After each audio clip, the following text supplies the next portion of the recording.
Good. But is everyone okay for the weekend? And how are things with Chilwell, with Pulisic, and Ziyech and Mendy? Yeah, Mendy and Chilwell are in the squad for tomorrow, so they're fit. So we'll see whether they start or not.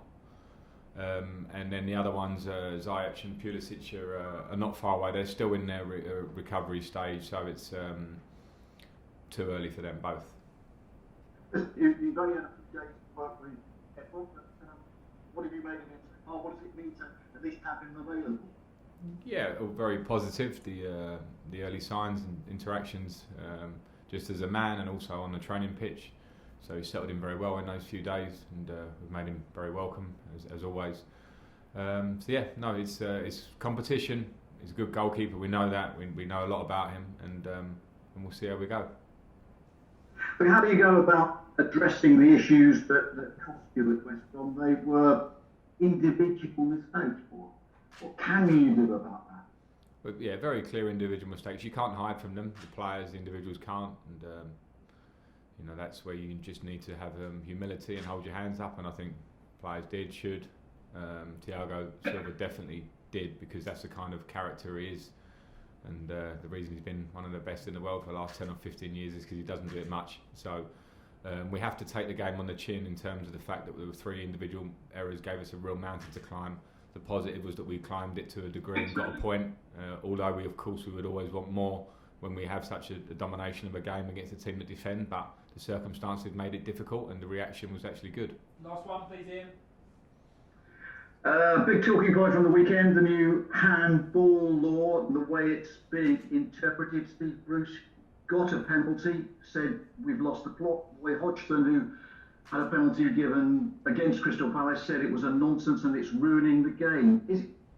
What's your view on it all, and is it something that collectively Premier League managers can do something about? I don't know the answer to that. I agree with both Steve Bruce and Roy Hodgson in their analysis of it. They've been in the game longer than myself, but we're all in this game, and I think we all understand that when people jump in the box, your arms will naturally move into different positions. It's always been a difficult rule, maybe with a certain bit of a grey area, but in the idea of trying to find some clarity, we've actually gone the other way and made it something that just doesn't feel right at all. So I'd like to think something can be done to change it. John Southall, 5 line. Frank, how you doing? Hi John, good. How difficult is it to solve the issues at the back when you're playing twice a week, and then next week the players will disappear on international duty? I presume you're not getting a great deal of time on the training ground.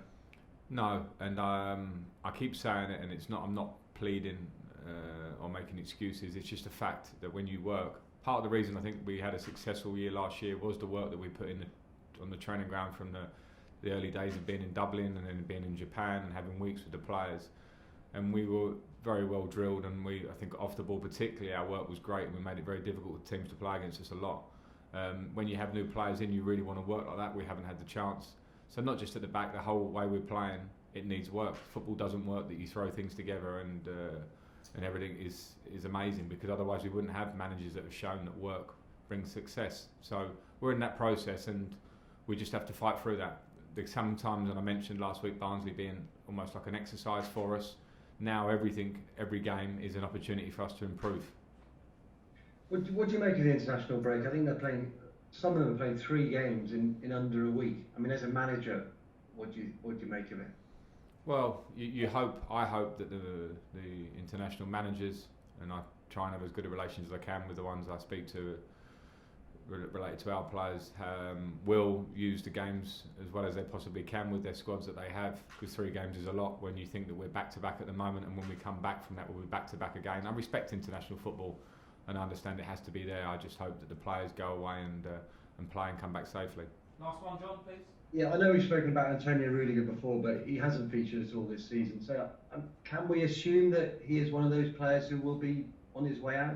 I wouldn't assume anything, and I wouldn't assume with Antonio or any players in the squad. We're not there until next Monday when the window shuts. So other than that, I would have no assumptions. James, Talk Sport. Hi Frank, can you hear me? Hi James, I got you.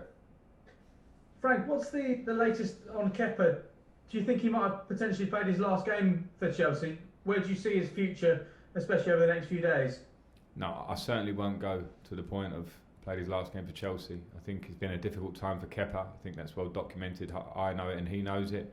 But we should certainly not jump to that conclusion. And also I think, which I felt quite strongly about in the last week, is also understand that Kepa is a young man, and a lot of the spotlight on him, I think, has become slightly unfair. I have to protect him because I know he's a good lad and playing with absolute professionalism and intent to do the best he can, as all the squad have to. And that's as much as I want to say about it now. Did you see Saturday as a bit of a reality check? Because you've got a lot of new players coming to the side. It's going to take a little while for them to gel. It's not possible for every single player to be an overnight success, and for everyone to gel and you to get results and performances straight away. Yeah, it wasn't a reality check for me because I know that. It may be for someone on the outside. That's not the worst thing. Listen, we should have won the game and would have won the game without individual errors, which are not all necessarily related to new players or new feeling. But in terms of our performance so far, it's clear we have some new players in. We also have a few new players in that haven't even taken part yet because of injuries. So we haven't had time to train as a group. I'm very confident that the more we can work, the more the players can play together and feel each other and work on the things that we worked on a lot last year, but we have to now double down on, then we will improve. But it wasn't a reality check. I understood that. And any Premier League game is going to give you big challenges. And West Brom gave us a challenge in the way the game went. Last one, James. Spurs got a bye into this round because Leyton Orient couldn't fulfil that fixture last week. Did you think that was fair? Do you think this game should have maybe been postponed so a club like Leyton Orient could have got a big day out with a big TV audience and the money that would come with that as well, which I imagine would have come in handy at this time of year? Yeah, I've absolute sympathy for Leyton Orient. You know, it's an area that I know very well. I'm really still sympathetic to them, but unfortunately in the time that we're at, even I looked at it from our point of view and I thought that the game might be changed, and there's no way to put that game for us if we were going to postpone that game, because as soon as we come back from international duty we go League, Champions League, Champions League. So it's very unfortunate for Leyton Orient, and I don't know the details, but I think it seemed like the best solution, and maybe they've missed out, and let's hope that they have been or can be compensated in some way to make up for that. Jerry Cox.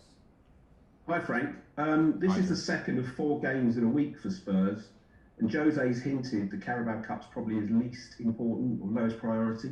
Does that make you favourites, and where does it rank in Chelsea's ambitions this season? Yeah, I mean, I know that, and I know, Jose, it's a busy time for Tottenham because of the Europa League. It's a busy time for us all. You know, they had a free midweek last week. We didn't, but I know they have a busy week this week. But when I analyse Tottenham and know the squad they have, and analyse what might be a team that maybe didn't play 90 minutes pretty much yesterday, they have a fantastic squad. So I feel that any squad Jose will put out can be very strong. I think we all know the Carabao Cup for teams like ourselves and Tottenham that are challenging for top 4 and Champions League like we are. Then the Carabao Cup does have its place, but we certainly respect it, and every tournament we go in we'll try and win. Last question, Jim Conlon. Hello there, Frank. In relation to Callum Hudson-Odoi, he made a big contribution there at the weekend, Callum Hudson-Odoi.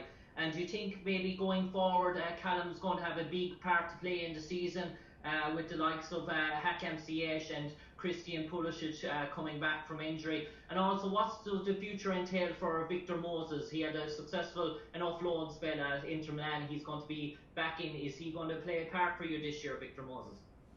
Yeah, at the moment Victor isn't in that position with us. We have a bubble of the training ground in the first team squad, which Victor hasn't been part of, but I know Victor, having played alongside him and know him well, and we'll see how that develops over the next week.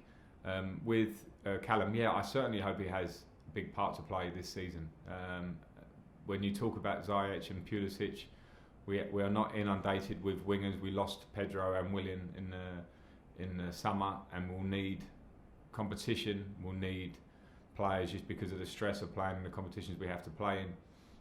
And if Callum comes on and makes impacts like he did at West Brom, if he keeps improving and developing every day, he's a huge talent. So let's see.